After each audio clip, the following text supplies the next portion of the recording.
Have you ever heard a scream echoing from an unmanned ship in the middle of the ocean? Or heard stories about a deep water area where compasses stop working and natural fog appears even on a sunny day?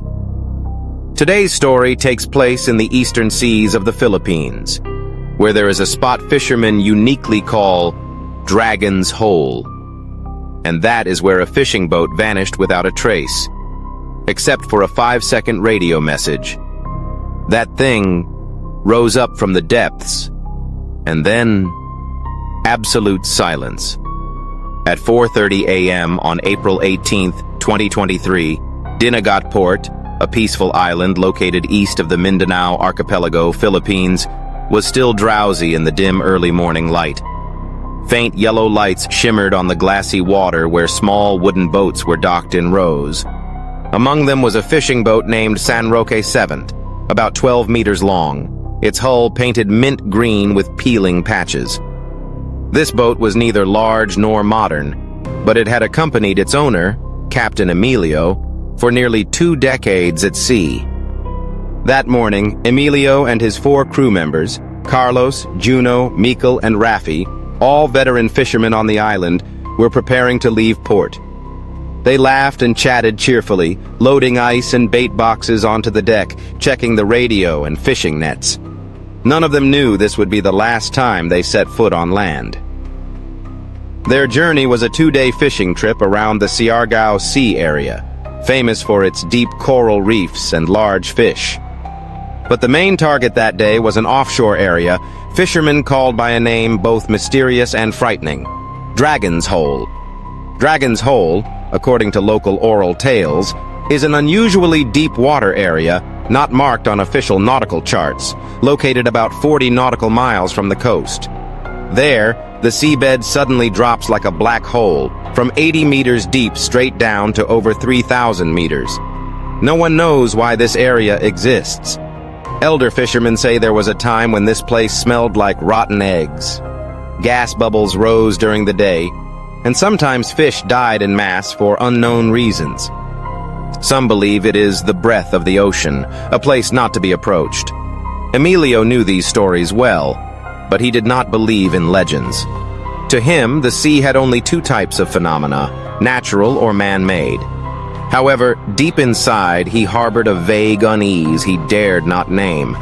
Around 9 a.m. that day, when San Roque VII had left the shore far behind with only sky, water, and the gentle hum of the engine around, everything seemed normal. Calm waves, blue sky, steady bait fish. But as they neared coordinates 10°40 N, 126°24 E, the area right on the edge of Dragon's Hole, the sky began to change color. Carlos was the first to notice. He turned to Emilio, squinting. "Cap, do you see the sky turning gray?" Emilio frowned. Indeed, the earlier sunlight had vanished. No clouds, no wind, but the sky seemed covered by a layer of opaque glass. Fog appeared, extremely rare on a Philippine sea morning. Juno, the youngest in the group, looked ahead and exclaimed, "There's something over there!" Everyone turned. Through the thin mist, about 300 meters away, an old wooden boat was gliding silently. No people visible, no engine noise, just drifting as if pulled by an invisible hand. "Is anyone on board?" Rafi shouted and sounded the horn. No response. The horn echoed into the void, then faded, as if it never existed. About 30 minutes after the ghost boat disappeared into the fog, the sea suddenly became too quiet. Not a single fish bit the bait. The water surface was mirror flat. The seagulls that had followed the boat since early morning vanished. "Not normal," Mikel muttered. "I've been at sea 20 years. Never seen this area. So dead." When they dropped the depth sounder, the device showed the seabed suddenly vanished at 400 meters, as if they were standing on the edge of an invisible abyss. Then, the radio crackled. Not a call from others, but an echo as if someone was trying to send a signal from below. Carlos turned on the radio. A chilling sound came through. Oh, like a human voice but muffled by water. That's a human voice? Juno hissed through clenched teeth. No, sounds like something imitating a human voice. Emilio said, his eyes fixed on the water. Around 3 p.m., they decided to turn back to shore because the strange signs were increasing. But now, the compass no longer worked. The needle spun wildly despite clear skies and calm seas. Carlos tried using GPS on his phone, but all phones showed no signal. Mikkel stepped to the bow, about to call out, then suddenly froze. He stood motionless, eyes wide, face pale. I see. Under the water, he stammered. Something is looking up at us. Everyone rushed out, but when they reached the spot, the water was calm. No shadows, no movement. Emilio raised his hand signaling, "Let's go." He turned on the radio, steered the boat around, and that was when the final signal was sent. At 15:42, Dinagat Port Control received a brief signal from San Roque VII, transmitted on the emergency radio frequency. The message lasted exactly 5 seconds. That thing rose up from the depths. Then the signal was cut off completely. No one answered. No further contact from the boat, and San Roque VII disappeared from the map. A fishing boat could send out such strange last words as, "That thing rising up from the bottom?" Does that send chills down your spine? The signal then disappeared without a trace.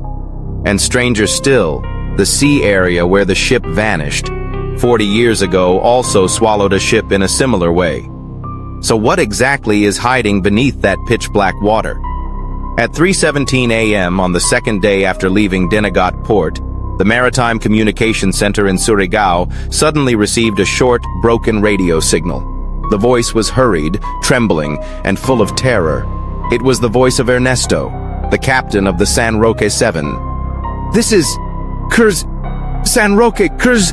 something... at the bottom... it... is rising... oh God!" Then silence. The coordinator sat frozen for a few seconds. They immediately tried to reconnect. No signal. No waves. No GPS coordinates. The San Roque VII completely disappeared from the automatic AIS tracking system, as if it had never existed. Within less than an hour, the Coast Guard, Maritime Defense Forces, and local rescue teams were urgently deployed to the eastern area of Siargao, where the ship was believed to have sent its final signal. While the rescue team began dividing search zones at sea, in a small fishing village south of Siargao, an 84-year-old man named Mang Felipe sat silently by a small radio replaying the missing ship news. When his grandson asked, "Another ship, Grandpa?" Still no sign. Mang Felipe just sighed quietly. "Just like last time," he muttered. "Last time?" the grandson asked. 40 years ago. I remember clearly. The Sta Maria Luna also disappeared in that exact area.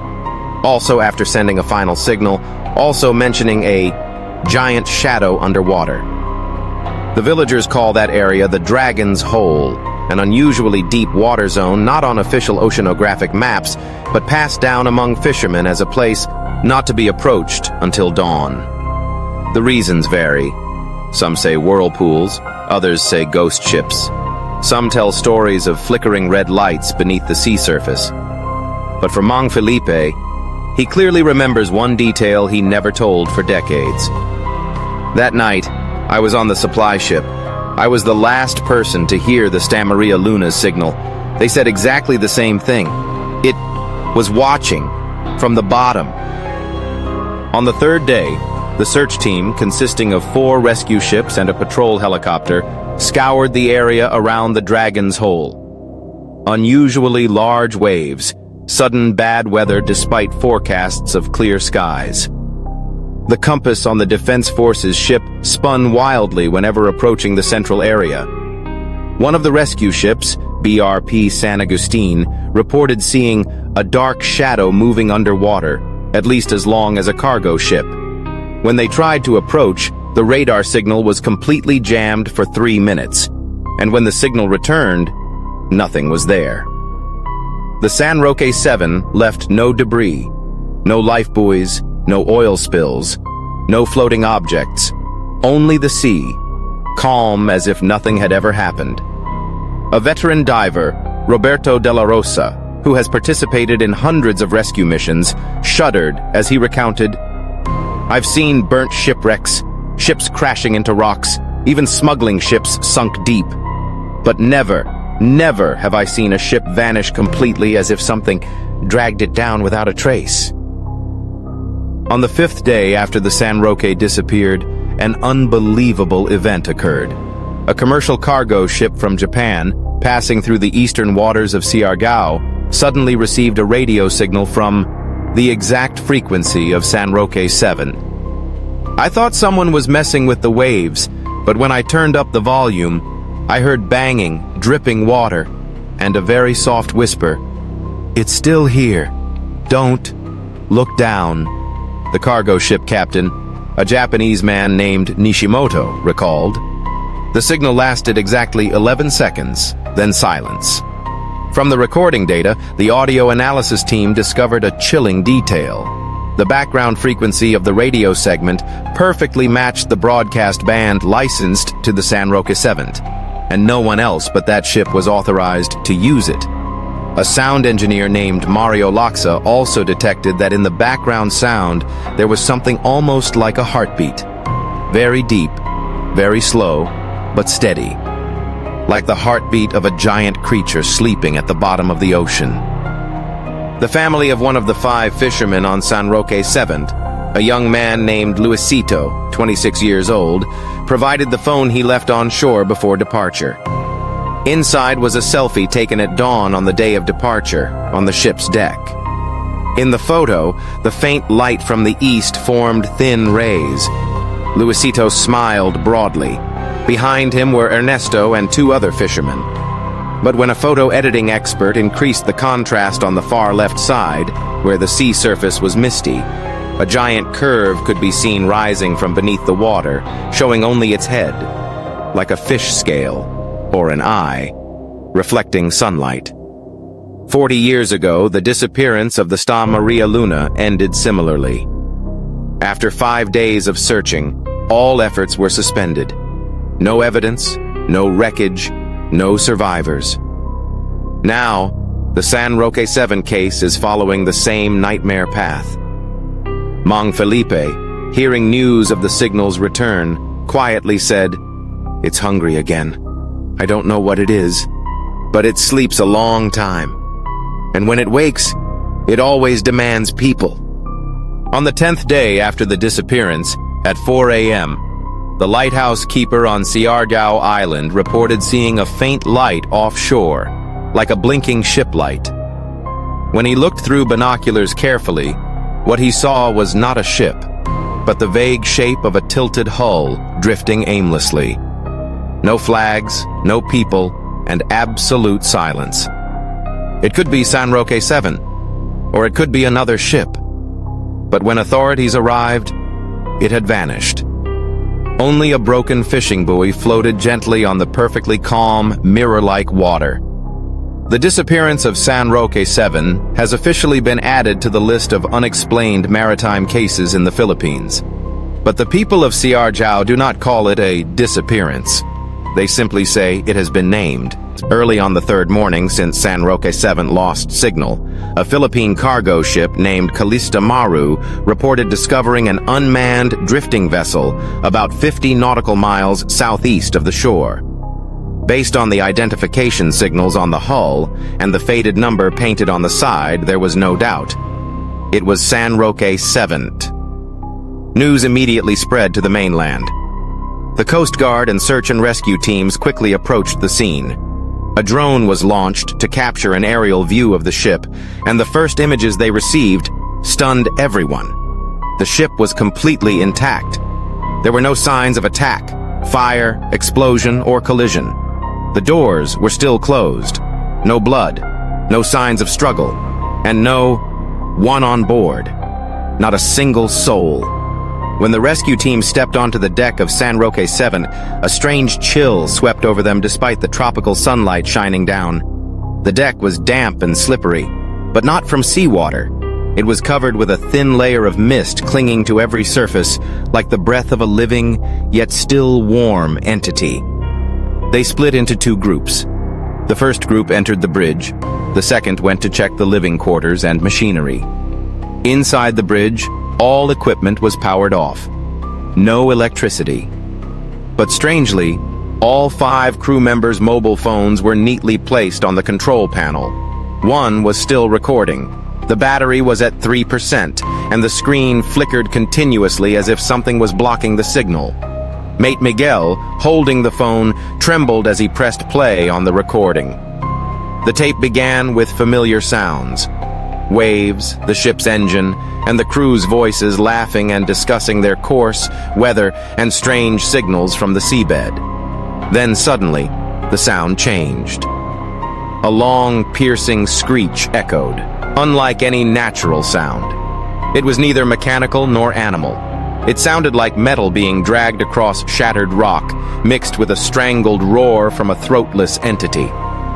Then came the sound of water, but not waves hitting the hull, rather the sound of water surging. Something enormous was rising from the depths. The clang of metal, someone shouting, "Get out of the way! It's right beneath us! Don't look into its eyes!" Then silence. No more sounds, only a low hum as if buried deep underground, and finally a sob, broken and choked, as if the speaker could no longer breathe. The preliminary report from the Coast Guard sent chills down many spines. No signs of struggle. No signs of forced entry. No blood, no footprints beyond the cruise. All navigation equipment was turned off simultaneously. Life-saving devices, life jackets, and lifeboats were all intact. In short, 5 men vanished as if evaporated, leaving no trace. The rescue team captain, Mr. Ramos, a 30-year veteran of the sea, had never encountered such a situation. "Even if a ship is hijacked or sinks, there are always signs," he said. "But this time, I can't explain it. No cause, no consequence, just a terrifying silence." Meanwhile, in a small coastal town near where San Roque VII was found, an old fisherman named Domingo, who had previously issued warnings, welcomed a group of reporters to his home. In his worn wooden house, he opened a yellowed notebook containing meticulous notes about mysterious disappearances in these waters. He pointed to an entry dated June 1985. Ship name, Marisol 4. Number of people, 6. Status, disappeared without a trace. Last radio signal recorded. A shadow, larger than the ship, is rising. Domingo stared at the reporters, his voice lowering. History doesn't repeat. It continues, and each time, it comes closer. The audio from the phone was also sent to the Navy's Acoustic Research Lab. The analysis results baffled the experts. The strange screech was emitted at a frequency outside the normal range of any known marine creature. There was a deep resonance frequency, similar to geological tectonic sounds, but rhythmic, like breathing. In the last few seconds, a whisper-like sound appeared, but when slowed down, the voice had no human intonation. An acoustician, after hearing the recording, resigned from his job. He left a brief note on his desk. "I don't know what I heard, but I know I never want to hear it again." Since the discovery of San Roque VII, coastal residents began calling it the Ghost Ship Number 7. Many fishermen refused to go out to sea. Some burned incense and set up altars right at the dock. Priests were invited to perform exorcisms, while researchers debated whether this was a supernatural phenomenon or the result of some underwater weapon. The Ministry of Defense declined to comment. However, a rumor quietly spread within the rescue team. When San Roque VII was towed ashore and sealed, one technician secretly accessed the ship's camera data, which had never been released. According to that person, the final video showed the captain standing on the foredeck, staring down at the sea. After a moment, he slowly turned his head, eyes wide open, almost without any white visible. And he whispered softly, "It has chosen us." The video ended there. Nothing more. No further images. But in the last few frames, people say that if you slow it down carefully, you can see a pair of red eyes reflected beneath the pitch-black water. The Philippine Navy Acoustic Analysis Center has been working tirelessly since the recording was retrieved from the San Roque VII ship. They used frequency extraction software, sound classification, and even 3D simulation to trace the origin of the unidentified sounds. The final result stunned the entire research team. The whistling sound appeared at a frequency lower than what humans can hear. But it was not simply noise, it was a signal. A structured signal, almost like a language. Professor Ramiro Leviste, an oceanographer and deep-sea acoustics expert from the University of Tokyo, was invited to the scene. When he listened to the tape, he said only one sentence. "This is not a sound. This is a call." Professor Leviste requested all geological data around the area where San Roque VII disappeared. The seabed sonar system was activated.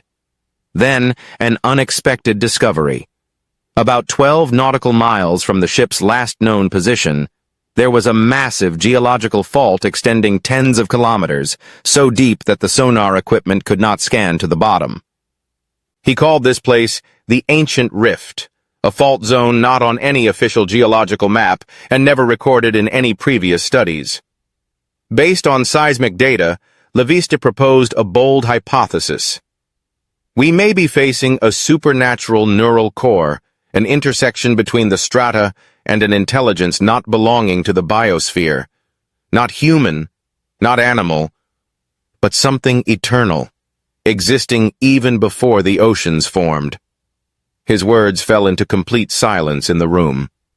At the same time, those who had directly listened to the recording, including 2 acoustic engineers, a naval specialist, and a rescue worker, began showing unusual behaviors. The first, Engineer Solis, reported prolonged insomnia, frequently hearing dripping water sounds even inside a soundproof room. He also dreamed of standing on the ship's deck, looking down into the pitch-black ocean depths, and seeing a pair of eyes gradually emerging. The second, Corporal Ramon, began scribbling strange, indecipherable characters on the prison cell walls, after smashing the recording device because the whispers wouldn't stop. The third, Technician Issa Lim, disappeared from the laboratory during a night shift. Cameras recorded the moment she opened the door and silently walked into the sea, as if being called back. And the last, Lieutenant Jonas, committed suicide in the Naval Headquarters restroom. He left a note filled with trembling handwriting. "It's not at the bottom of the sea. It's inside our heads. It's still rising." Despite the increasingly strange events and signs of losing control, Professor Leviste still proposed descending to the bottom of the rift to verify the sound source. An unmanned research submarine, Aquanaut 9, was deployed into the ancient rift. The camera transmitted live signals from nearly 7,000 meters deep. There, light could not reach. Everything was dense, thick blackness, as if the water there was no longer liquid but had transformed into another state. The sonar signal began to distort below 8,000 meters. But before losing contact completely, the camera recorded something bizarre. A stone structure, circular like a crater, nearly 100 meters in diameter. Around it were vertical stone pillars arranged in a spiral pattern. All were engraved with strange characters, curved and sharp like claws.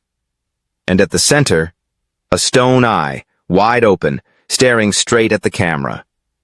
The signal ended there.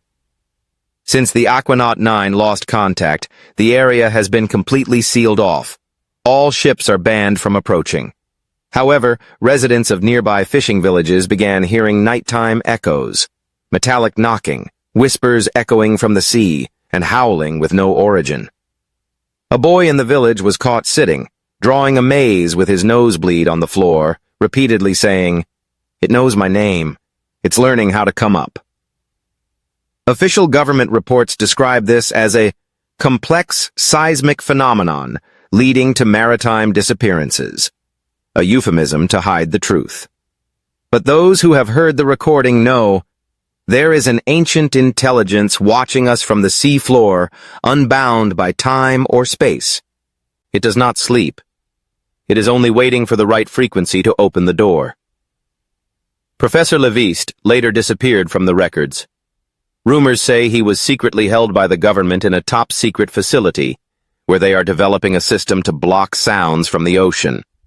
But no one can stop something that has existed for millions of years, especially when it has begun learning human language. On November 28th, a special task force of 5 people, 2 oceanographers, an underwater technology engineer, a deep-sea biologist, and a military officer, was secretly deployed to the area of an ancient fissure, now ominously named the Dragon's Hole. The mini-submarine Leviathan II, specially designed to withstand extreme pressure at depths over 10,000 meters, began its descent. Inside the cabin, all was silent except for the hum of pressure and the occasional faint crack sounds of the hull being slowly crushed by the weight of the deep sea. At a depth of 3,000 meters, the sub passed through a special cold water layer, where light was completely swallowed. The front lights began to dim for no apparent reason. And then, they saw it.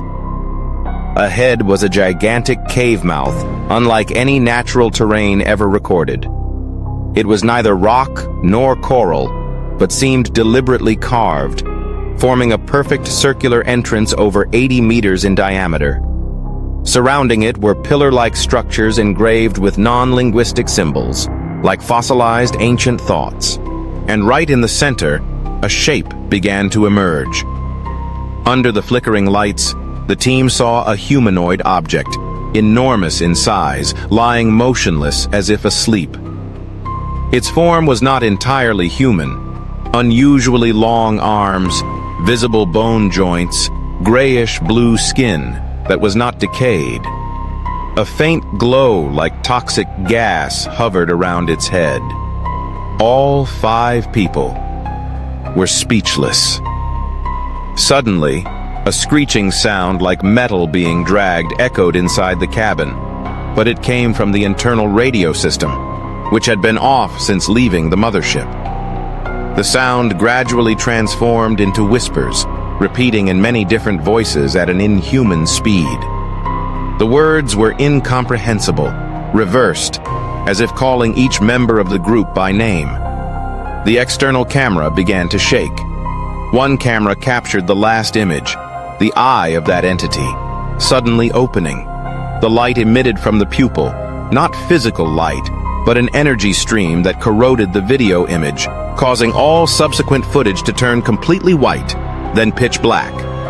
All 5 screamed. The control system was disabled, the submarine began spinning, and then vanished into the cave mouth. The signal disappeared immediately afterward. 2 days later, Leviathan II was found floating near an uninhabited island west of Palawan. No one could explain how a multi-ton device could resurface, especially since the buoyancy control system had been removed. Wheat.